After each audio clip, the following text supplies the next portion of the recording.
They sit as if in a picture, mother and child basking in the warmth of the mid-afternoon sun.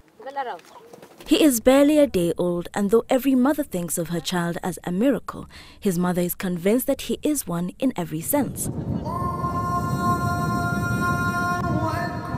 Lamu County is one of 15 counties with the highest maternal and infant mortality rates in the country.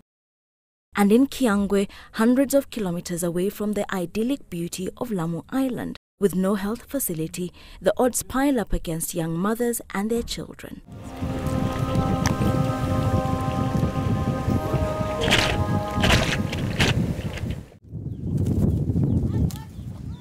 A cockfight provides a welcome distraction from the stifling heat in Kiangwe, located on the fringes of Boni Forest in Lamu County, separated from surrounding villages by the Indian Ocean.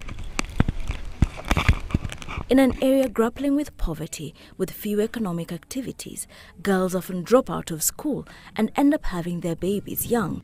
They experience one that leaves a knowing glint in their eyes. Death, they know, stalks their doorsteps.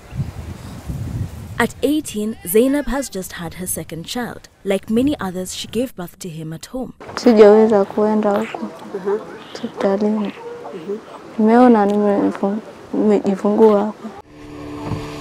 The hospital she speaks of is hours away by speedboat. Kiangwe's only health facility was destroyed by Al-Shabaab militants years ago. Before 2015, we were using Mangai dispensary, where I was. Now, from Mangai up to here is about 40-80 kilometers. Walivamia hospitali zetu, particularly mbili, pale Mangai na ingine kule sehemu kunaitwa Pandanguo. Wakifika hapo Al-Shabaab walifanya ghasia, fujo, wakachoma hizo hospitali, wakaiba madawa.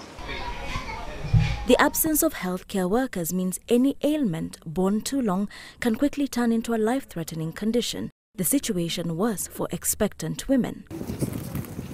Most mothers here have passed through Fatma Jilu's hands. It was necessity that led her to become a traditional birth attendant. Ni mama tu mjamzito, msichana kama huyu ilikuwa hajulikani uko na mimba, kumbe yeye ni mzito, sisi hatujui. Mara ghafla tumeona yeye anatapika, anaenda hivi, anaangukia huku. Nikimuuliza akanambia ni hii tumbo inaniuma, nikiangalia iko na mimba, anataka kutoka mtoto, nikaanza kumsaidia hapo. Nikimsaidia hoyo, kumpokea hoyo mtoto, nimeanzia hapo ya kuendelea juu. She has gained years of experience, learning how to hasten labor and how to tell when a baby is in distress.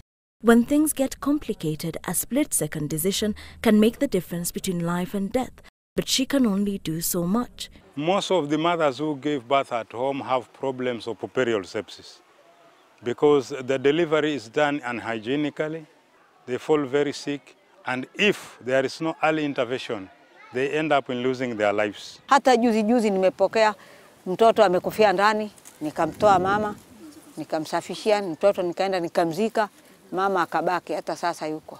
Lakini mama mwenyewe kufariki kwa mkono wangu hakuna.